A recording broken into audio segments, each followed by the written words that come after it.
Okay, everyone. This might turn out to be the most exciting SciComm event I've been to for all year so far. So welcome back. Our next speaker, and we're very glad she could reconnect with us, is Jennie Evans, and she's the head of external affairs at the British Society for Immunology. So over to you, Jennie.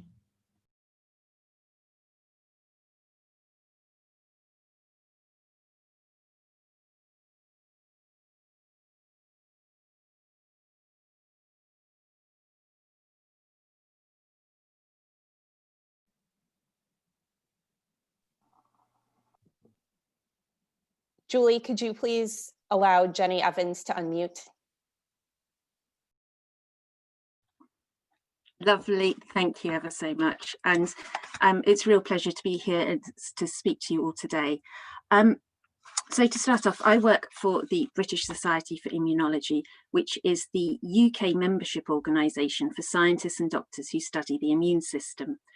And really our key focus throughout the pandemic has been to make sure that the voice and expertise of our members has been heard in different areas of public debate, so that we engage with policymakers to make sure that they understand the science, to make more informed policy decisions, that we engage with the media to make sure they can sort of properly interpret the new research coming out, leading to more accurate reporting, and engaging with the public as well to make sure that we really listen to what questions they are asking and getting that two-way conversation.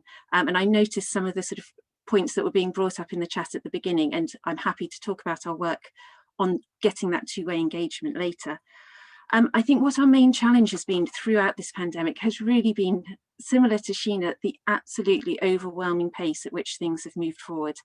And that's the sort of the amount of information we've received, how quickly we have to respond, and linked into that, really the importance of getting our messaging right. Definitely back at the beginning of the pandemic in March and April, and more so now as well with the vaccine rollout in the UK. It's really felt with some of the messaging that we've been doing, you really hold people's whole sort of hopes and dreams for the future in your hands, and making sure that we get that clear, concise and accurate is really important. And I mean, also sort of just the public health messaging as well, as we all know, is of the utmost importance to get right. To give you an example of where we've worked on this, so for example, the day after the vaccine was rolled out in the UK, we had reports of 2 people who had allergic reactions. What we did is we got a statement out about that immediately, sort of stating what we knew and didn't know about what had happened, what would happen now in terms of investigating whether the allergic reactions were linked to the vaccine or coincidental. And really sort of putting in context what the regulatory process was and that monitoring process in the UK.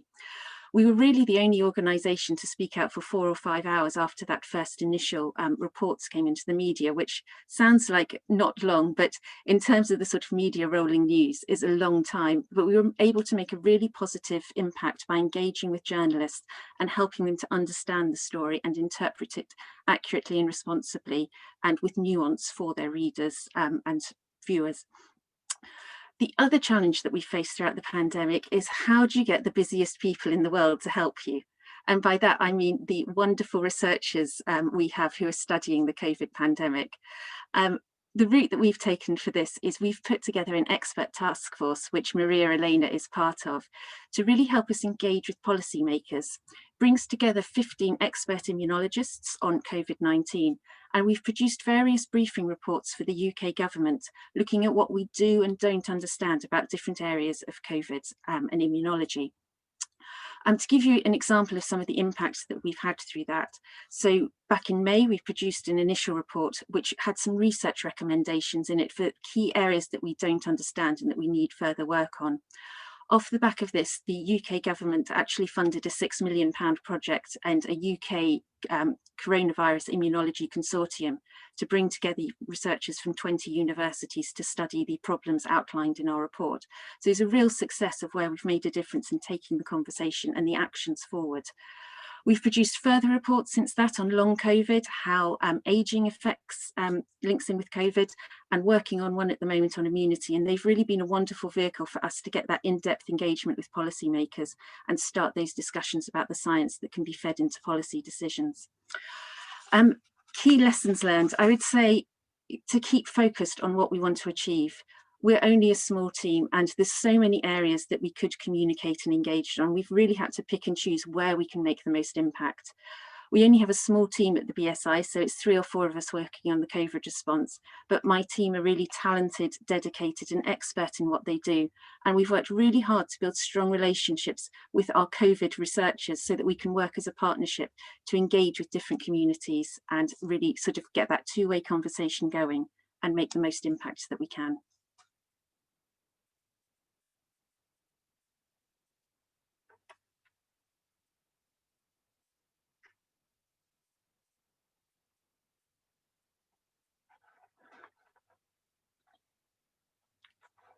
Oh, I think we're having a little problem on the unmuting. Somehow I can unmute myself, but I don't think anybody else. Oh, there we go. Hello. Yeah. Okay, isn't that fantastic working in this new virtual world with each other? Every moment is just filled with anticipation. Okay, our next speaker is Maria Elena Bottazzi. She's a professor of pediatric tropical medicine and an associate dean for the National School of Tropical Medicine at the Baylor College of Medicine. She's also a AAAS Leshner Fellow. And if someone can please control the unmute for Maria Elena as well, that would be wonderful. Over Yes, to you. I actually managed to unmute myself. Thank you so much. Well, first, it's a pleasure to be with you all and with this panel. The nice thing about is, as you see, we're already ourselves a little bit of a network. So my expertise, as you heard, is originally I'm a microbiologist. I'm also an immunologist. But in this case, I'm also a vaccine developer. So I lead together with Peter Hotez. Maybe you've seen him in many media outlets. We direct a center for vaccine development, and within the space of COVID-19, we are the ones who really bridge that gap of the science, the laboratory, the immunology, the basic sciences, on how do you really develop these prototype vaccines. And in this case for COVID-19, I think one of the efforts that I have dedicated now for more than a year is really translate the complexities of how do you really develop vaccines, and even deciphering a little bit for the different stakeholders, the differences between the different technologies. I mean, we hear about RNA and proteins and viruses and viral vectors and adenoviruses.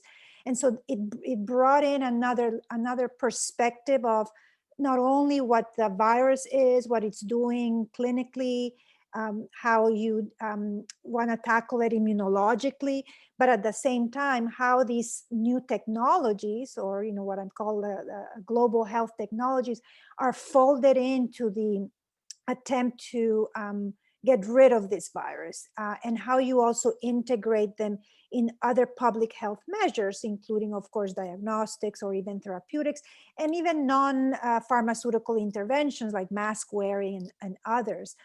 So to be honest, one of the challenges is, well, the good news is it's great to see that there's a very renewed interest on how vaccines are developed.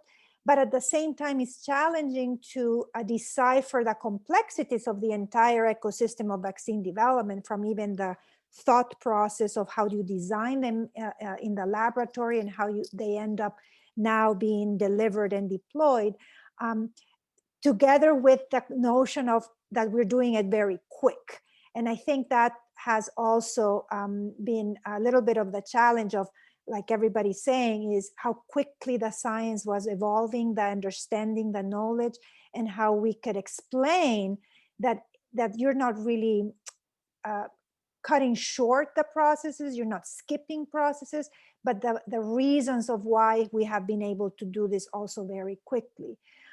I think another challenge, of course, personally, is the same as we've heard, right? Is how do you manage the intensity, right? The intensity of not only having to work on COVID-19 activities. We, of course, all have other projects that we've been working for years that we couldn't kind of leave them totally behind.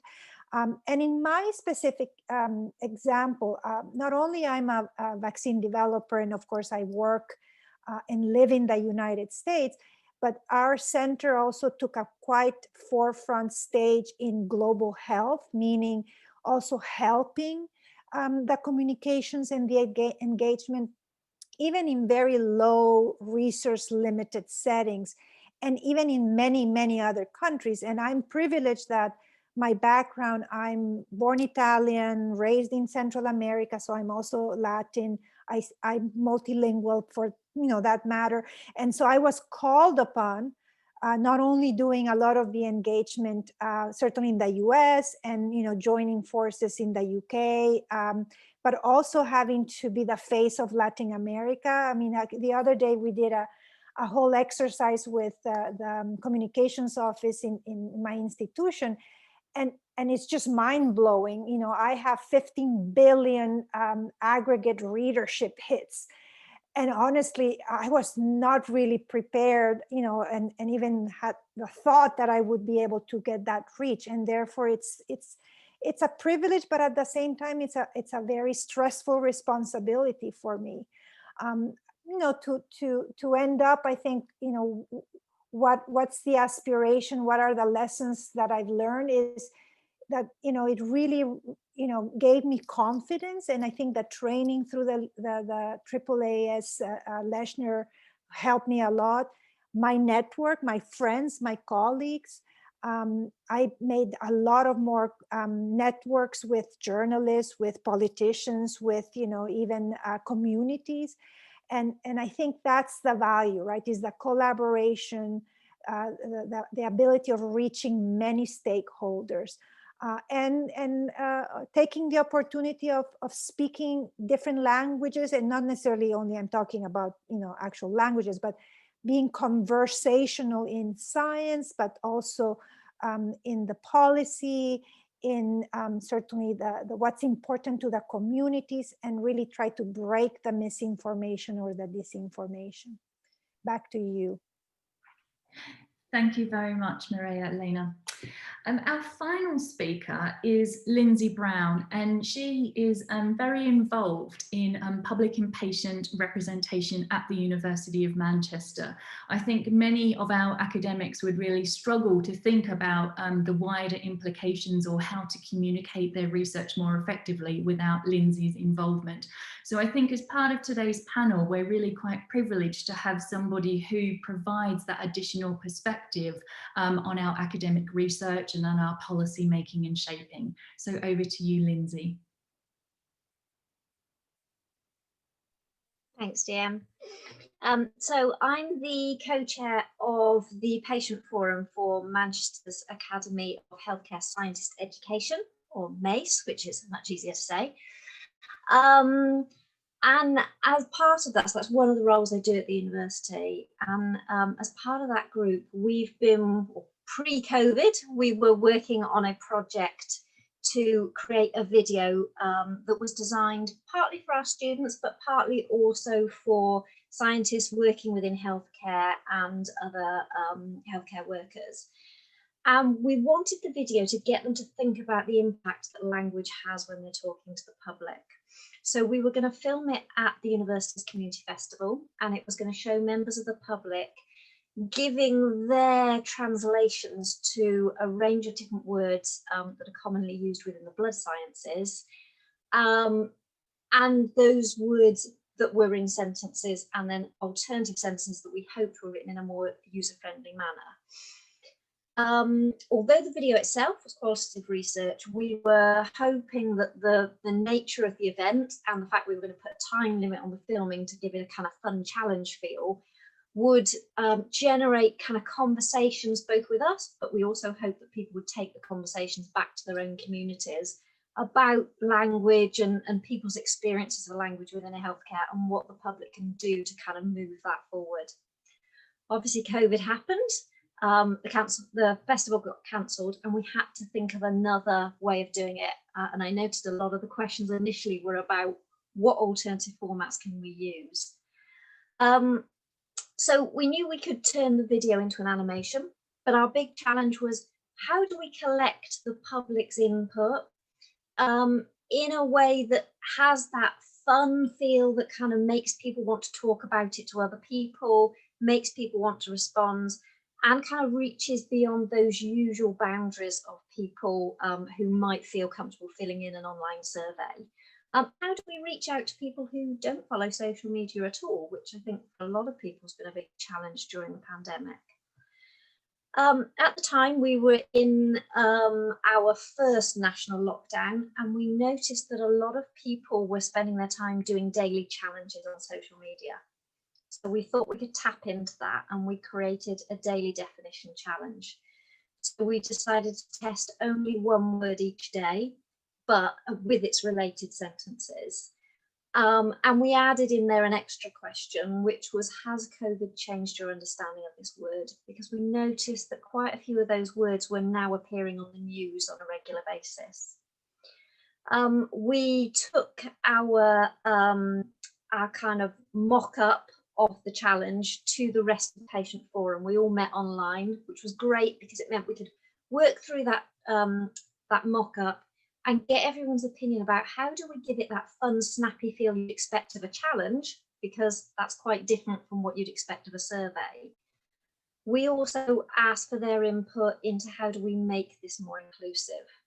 And on the back of that, we ended up creating email and WhatsApp templates that contained the links to all the surveys. So they could be sent out to people who don't follow social media. And it also meant that people weren't pressurized into having to fill in the surveys and follow them every single day if they didn't want to. They could work through them in their own time. And we also put the links to all surveys at the end of each survey for that reason, and that proved really successful. The group also suggested that when we contact charities and patient groups and other groups that have nothing to do with public groups, that have nothing to do with research at all, that we ask them not only to share those resources and to share it on social media, but also to try and share it with their own friends and family, again, to kind of push outwards from the usual audiences. The final thing they suggested was they pointed out that if we put it on social media, it's also going to be seen by a lot of researchers and people working in healthcare, and it isn't really fair not to let them take part. So we opened it up to everyone, but we asked people when they first joined it to tell us which category they fell into so that we could look at their answers in perspective. And I think that led really to our first main finding, really, which is our assumption was wrong. We went into this, or I certainly went into this, thinking that all scientists and healthcare professionals would have a shared definition of these words, and that the public might not understand them, might understand them, or they might have different translations for them. And what we actually found is even within the same category of people, even within people from a biology background, there was a difference of opinion as to what these words meant, which is a lot more, which is actually really quite concerning. In terms of strategies we used, we found it actually meant that we reached a far larger and a far wider audience than we'd originally anticipated. And we tested over double the amount of words that we thought we would be able to at the community festival. So although it's something we were forced to do, I think even when the world finally returns to normal, it's a format that we would definitely look to replicate in the future. Thank you.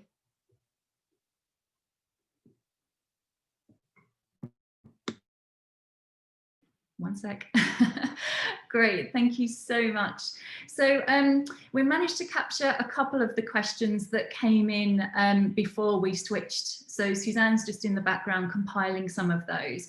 But one that has just come in immediately off the back of Lindsey's talk, if you're happy to pick that up, Lindsey, is can you give us an example for the word exercise? What were some of the terms you explored? Okay, so my brain's now racking trying to remember the exact phrase, and I can't remember the exact phrase because it was a long time ago. But some of the words we explored, so we asked things like, one of them asked people what they thought the word gut meant.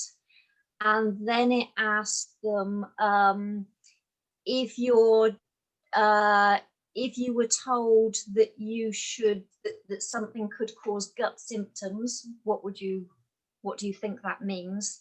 And then we showed us a sentence where we'd replaced gut symptoms with something like stomach or bowel symptoms, something like that.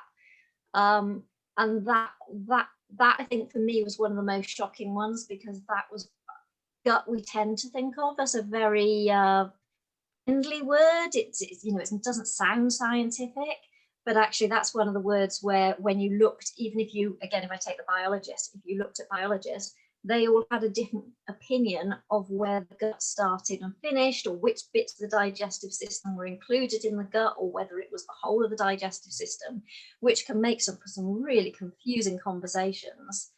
And with the symptoms on that, there were a lot of people who were saying, after we'd given an alternative sentence, were saying things like, oh, I wouldn't have thought to think about I wouldn't have thought to think about sickness, or I thought it was just to do with the bowels, or I thought it was just to do with the stomach.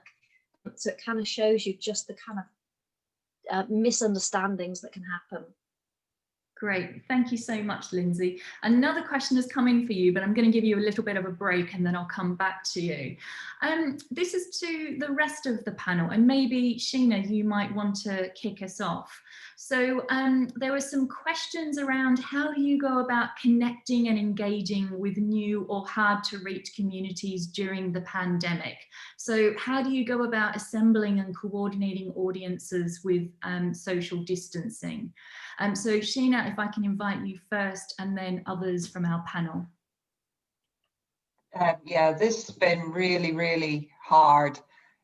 So before the pandemic, I was involved in a community-based project that looked specifically, it wasn't to do with COVID actually, it was more to look at the sort of issues around air quality and health. And we trained some community residents to become co-researchers, and we'd started to build up a relationship with them, which I think helped. So once the pandemic hit and we went into lockdown here in the UK, obviously we couldn't still see them.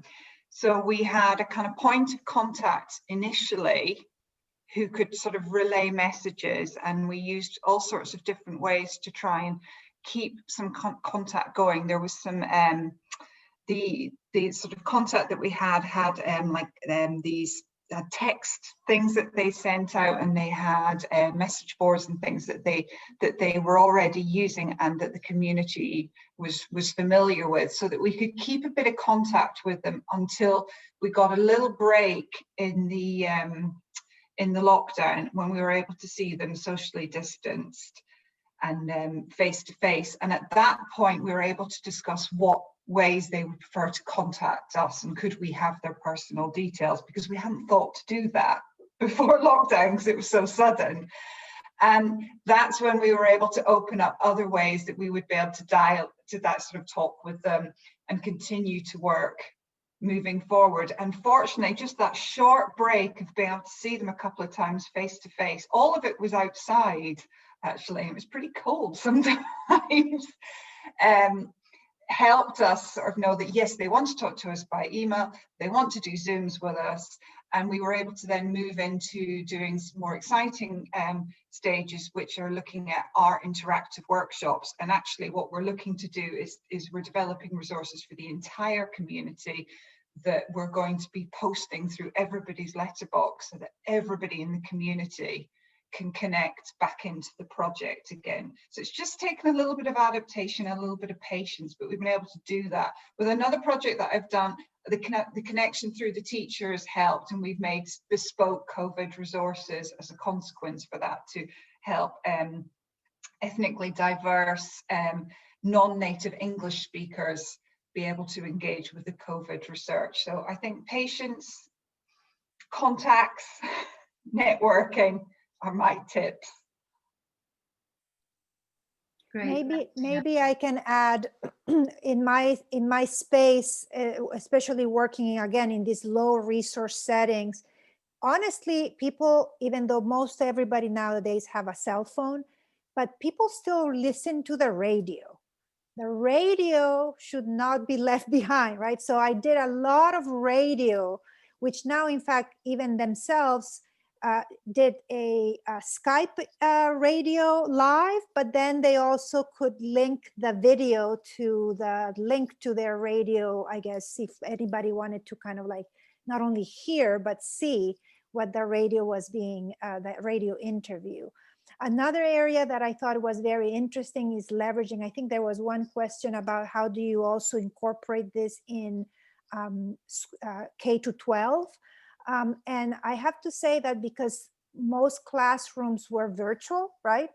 I got so many invitations to just sit in a classroom and be able to speak directly like with the teachers when they were teaching, whether it was biology or, whatever, field it was, their opportunity of inviting us to join into that virtual classroom and have real life, so-called, scientists coming and speaking to the kids. I thought it was also precious, for, that's at least my experience. Great, thank you. I'm going to pick up on another question, and I'll direct this one to Jennie first of all. So how can you go about making meaningful connections and earning trust during the pandemic?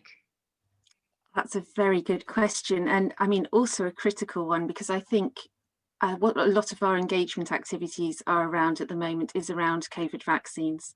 And obviously, people rightly have a lot of questions about COVID vaccines, and that's, I suppose, the route that we take is that it's good that people have questions, but we want to make sure that they get those answers from evidence-based sources. But trust in having those conversations is all important. So one of the things that we've done is we've started a campaign with our members called Vaccine Engagement Starts at Home. So as a central organisation, there's only so much we can do to sort of reach out into different communities, but we also have 4,000 members who, they're scientists, but they're also mothers, fathers, brothers, sisters, parts of communities who are ideally placed to be the ones to go out and have those conversations, and who already have the trust of those people. So we've been developing a number of resources to help them feel comfortable in having those sorts of conversations about vaccines. So for example, we ran a webinar which Sheena took part in to talk about different strategies that you can use and ways to really listen to the questions that people are asking and tailor your answers as appropriate. We're also sort of, I suppose, developing a lot of resources that can support people in having those sorts of conversations. And we're currently working on more feedback we've got from our members about particular areas they'd like us to focus on supporting them having those conversations. I suppose another area that we're working on is looking at sort of building links within the communities for who has those community links already. So for example, we're just at the start of a project working with the Mayor of London's office, who obviously have very good reach out into diverse communities, but they want to have those expert scientists who can go out and engage with them. So we're sort of, I suppose, matching up our sort of scientific members to go out and speak to different communities in London to really make sure that we engage with a wide range of people, not just, I suppose, the people who it's always easy for us to engage with, but to really make sure that we reach out and listen to the questions that different people have to ask us and different concerns that different sections of the population have.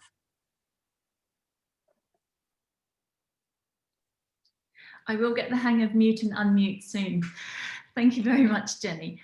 So a question that came in from Chris is perhaps about a favourite term, impact and evaluation. So what measures have you been using for your engagement activities? And I think this is a really second great point.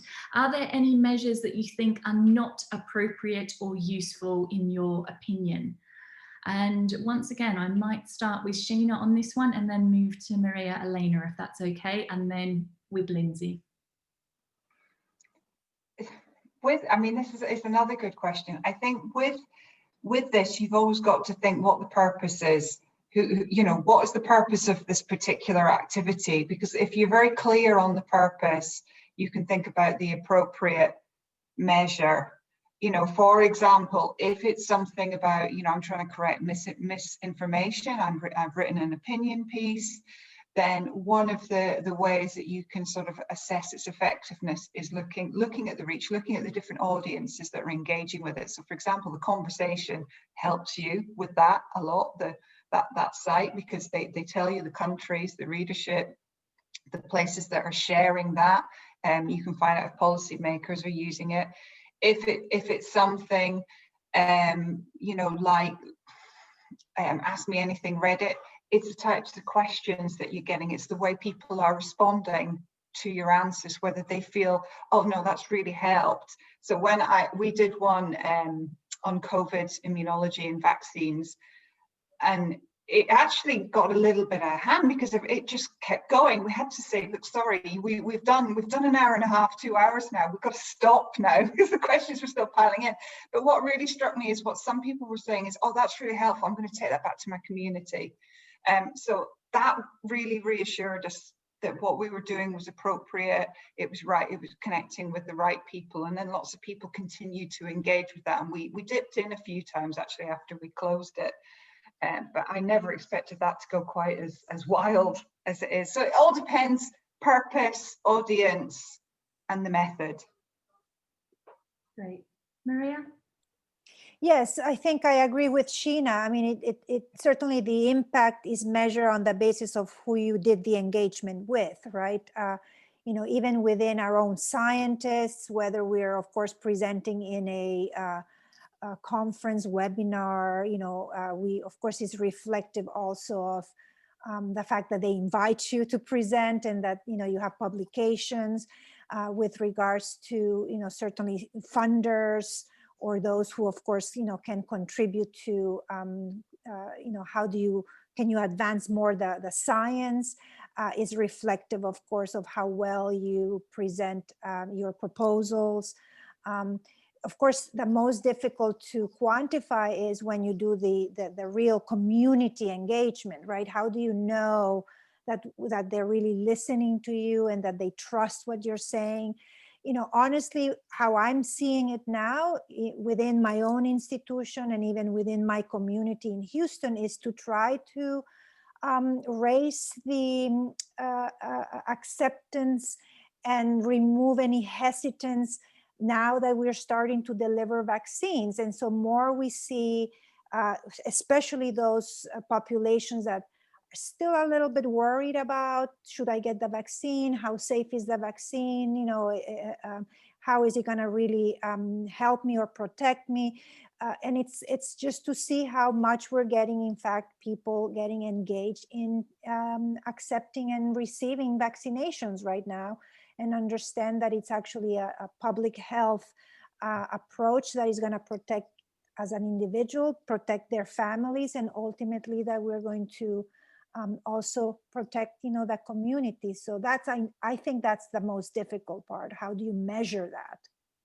I mean, one of the nicest direct feedback I had, I think, was actually in the COVID Immunology Consortium, where some of the patient reps said that they particularly found the op-eds that I've been writing in the conversation really useful, and they were going and sharing them with their community. That was fantastic, because that's exactly who I wanted to connect with.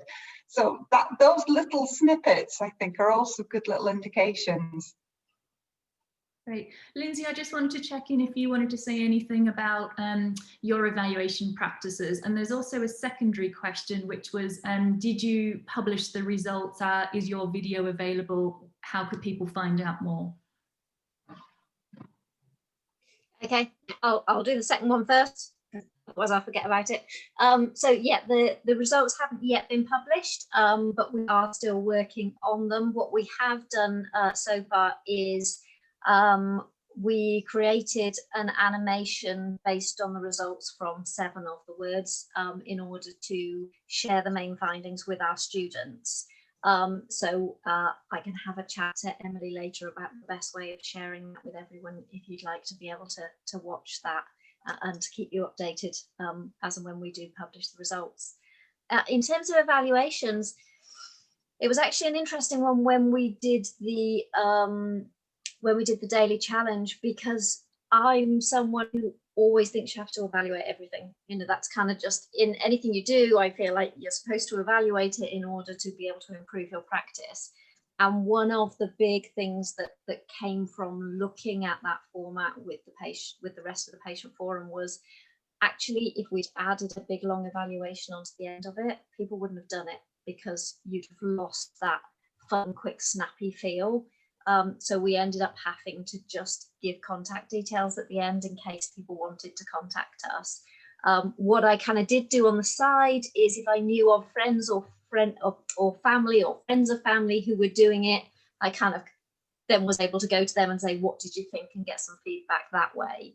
That kind of went against the grain, but it is just worth bearing in mind sometimes that, you know, what are you doing the evaluation for, and is it actually going to have a negative impact on what you're trying to do? I think also one thing I've learned from doing the study of the language is if you're teaching someone something, don't ask whether they understood it, because they might think they understood it, but if they've translated a word differently to you've used it, they might think they understood it and they might have taken a completely different meaning from it. So it's much more effective to, if you're having a conversation, ask people what they thought it meant in order to check that you were both on the same lines. I must admit, in my work with non-native English speakers, we've seen a lot of the same things happen, misunderstandings about words, and we ended up creating an online dictionary of the words we were going to use, where they could hear the words being spoken as well as see the word. And then we made pictures and showed the word being used in an example. So, you know, we could show what we meant by diarrhea, and, you know, we'd phonetically sound it out. No, we didn't show somebody pooing, but I can't remember quite what we showed. I think that was also quite helpful because, again, I appreciated with non-native English speakers, it was even harder for them to understand some of the words that medical people would use with them. So yeah, definitely, Lindsey. Great, thank you, Sheena. I'm very conscious that we are heading towards the o'clock and that many of you will need to move to additional meetings, but we're going to take the liberty of running on for an extra 5 minutes just to make up for our prior interruption, if that's okay. But we do appreciate that some of you may need to leave in the next minute or so. And we've already got some thank yous coming in to our speakers. There have been some questions around how do you go about conducting effective virtual engagement? What works beyond Zoom? So Sheena and Jennie talked about running Facebook Live campaigns, and Reddit was a particularly, Ask Me was a particularly favourable approach that Sheena had been involved in. And of course, Maria Elena has reminded us of the importance of going back to some of the most basic tools that we have to hand for communication. So it doesn't necessarily need to be the most up-to-date digital of the moment. But I just wondered, panel, if there were any other thoughts around effective virtual engagement in terms of practice. I know, Jennie, even just your posting of the kind of short bite video resources with your vaccine campaign and the fantastic infographics have really provided an avenue for further conversations. Definitely. And I think, yes, so I suppose getting those out there has been really important. I think one thing we've been running this week actually, and went live a couple of hours ago, is our Instagram Q&As, where we actively ask people to send in their questions on Instagram and then get one of our expert scientists to answer the questions and post the videos up. And they've been a really great resource because we are actually, you know, listening to the questions that people have, but we can also use those videos in a plethora of ways after the actual Instagram Q&A. So that's worked out really nicely for us. I think in terms of engaging on Facebook Live, what we've been doing primarily is actually working with patient groups and targeting particular populations who have sort of targeted questions around COVID vaccines. So, for example, we ran a Facebook Live session with Blood Cancer UK, who represent patients with various types of blood cancer. And there was not a lot of information in the public at the time about whether these people might be able to have the vaccines or not. And so we got experts lined up to answer their questions on there. And even though we didn't have all the answers, you know, I think it's still helpful for people to know what you do and don't know. So really, I suppose, looking to build partnerships where we need to go to where those communities are already to engage. Great. And I guess, Lindsey, you reminded us also of, picking up the phone, using email for the opportunities and WhatsApp. So I didn't know if you wanted to touch on that anymore. Yeah, so that was it's just a really nice format to kind of get to people in. Yes, we're still in a situation where not everyone has a computer, not everyone uses email, but there's probably an awful lot more people out there who will use email or who will use WhatsApp than there are using social media. So it does let you reach a different audience. And I think if you're going to be asking lots of charities and things to do it on your behalf, then it is helpful just to create nice little templates that you can just send off so that people can copy and paste them. So a lot of our patient forum, we're just copy and pasting our WhatsApp message and sending it off to their own sort of groups.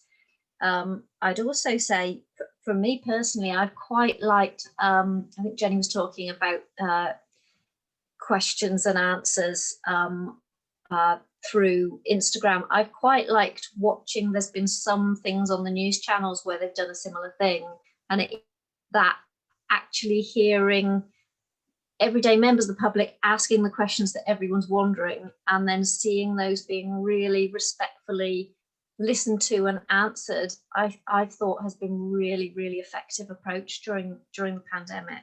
And I've actually quite liked, at the very beginning of the pandemic, there were a few animations that were explaining the science behind COVID. And I don't usually share things like that with sort of friends and family, but I found myself sharing them because I found them so easy and accessible, and they were just nice and easy to watch, but really informative. So I think also don't underestimate those sorts of things. Great, thank you. I'm almost slightly disappointed that nobody mentioned TikTok. Maybe that's our next adventure in science communication. We've had a lovely reminder of Emily that the Jamboard is going to stay live for a little while, and she's inviting you all to ask additional questions up there and to also share your own experiences and perhaps your challenges and your opportunities. But the last question I'm going to ask of each of our panel is, what are the hopes for the future? You've all shared your challenges, your concerns, the kind of learning that you've taken away, but what does the practice of good science communication and public engagement through this experience of the pandemic mean for the future of really effective public engagement? And I'm going to start with Jennie. So I think probably from my point of view, really building in the emphasis on having that two-way conversation and engagement, and really listening to what information your audiences, what questions they have. I think, it's always something that we've worked with before the pandemic, but it's really brought home to me how important it is to be reaching out and engaging with different communities and targeting your communications to those. And I think, at the moment, it's such a critical message to be engaging on around COVID vaccines, and so just carrying on that with all of our future engagement projects. Great, thanks Jennie. Maria, Elena, your thoughts for the future of good public engagement post-pandemic? So for me, well, first of all, that it's absolutely super important, and it cannot be done as a hobby or as a secondhand activity, right? Especially us being not only scientists, but academics, and working within institutions that are also building the next generation, that we incorporate the teachings of the importance and how to get the skills for the next generation to continue this. And so my charge, certainly as a professor, as an associate dean, is that, institutionally is to raise more this need that it has to be added as part of the curriculum, not just as a kind of like, oh, you can just do it on your own time kind of, and get actually some recognition to it. And on the reverse side is that I hope that the communities, meaning the people of the world, continue to also be engaged in the curiosity of understanding the basis of discoveries, the basis of science, the basis of evidence. And we're certainly in the US very much looking forward to this coming next set of 4 or 5 years, where we can maybe reinvigorate again the trust and the interest of the importance of investing into science and investing into communicating science. Thank you very much, Maria. There was lots of little silent applause as you were speaking there. Lindsey, your thoughts for the future, and then we'll end with Sheena. I think for me, it feels like there has been so much positive actually from the new sort of remote way of working. I think there have been some real breakthroughs in trust and the approach that's been taken in talking to the public about science. I hope that's made people more interested and open to wanting to learn more. But I think it's also, it's kind of brought the two groups together a lot more than used to happen.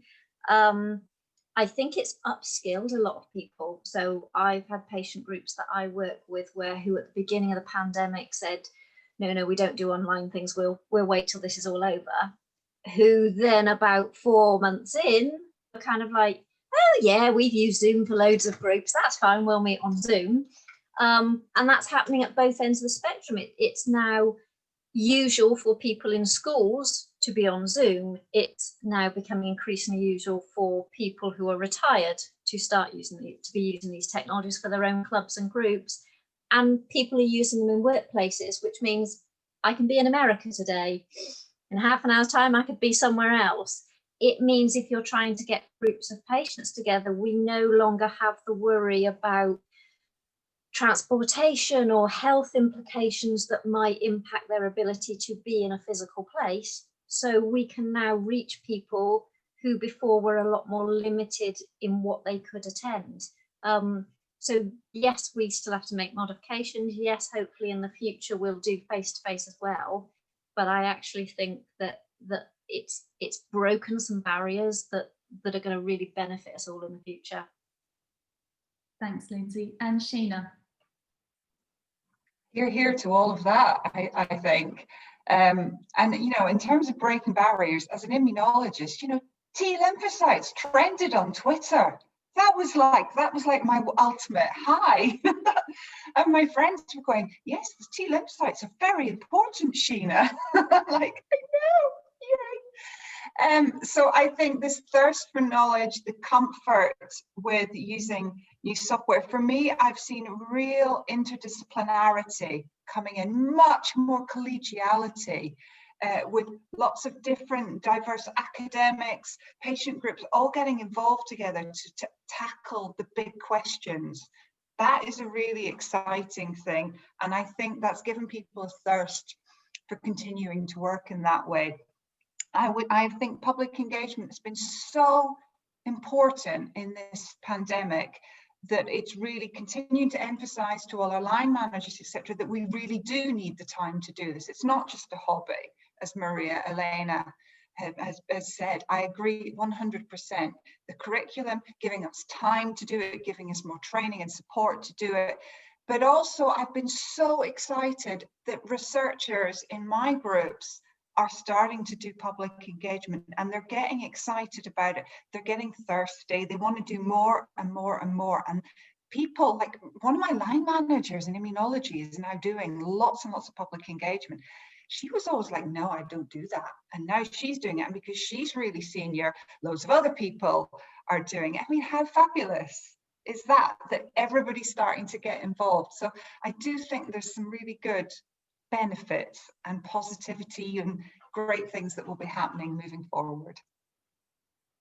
Thanks very much, Sheena. So we started the whole conversation from a point of view about working within uncertainty. But as we know, science, the very essence of science is that it will always be uncertain. So it's about how do we move our public engagement and our communication activities into what is actually the new normal, uncertainty. Thank you very, very much to all of our panel speakers today. You are invited to either give a little round of applause or to, if possible, unmute or give a little whoop or hooray or use an emoji or something to show your appreciation. Thank you. We're seeing lots of love in the room, so to speak, for our panel. And then I would hand over finally back over to perhaps Jeff or Stacey if you wanted to round off the session in any way. Yeah, I'll just echo your thanks for our speakers and for you, Dee-Ann, for moderating and leading us through quite an adventurous SciEngage, probably the most adventurous that we've had. Thank you, everybody, for sticking with us through that. We'll record this part and post the good parts online. And feel free to go on our website. If you aren't on our mailing list and want to get on there, there's a link to do it on the website. And we look to have these every month. So if you have topics or ideas that you want to discuss, we really want this to be sort of community generated. So please feel free to reach out and let us know if there's something of interest to you. Everybody have a good weekend.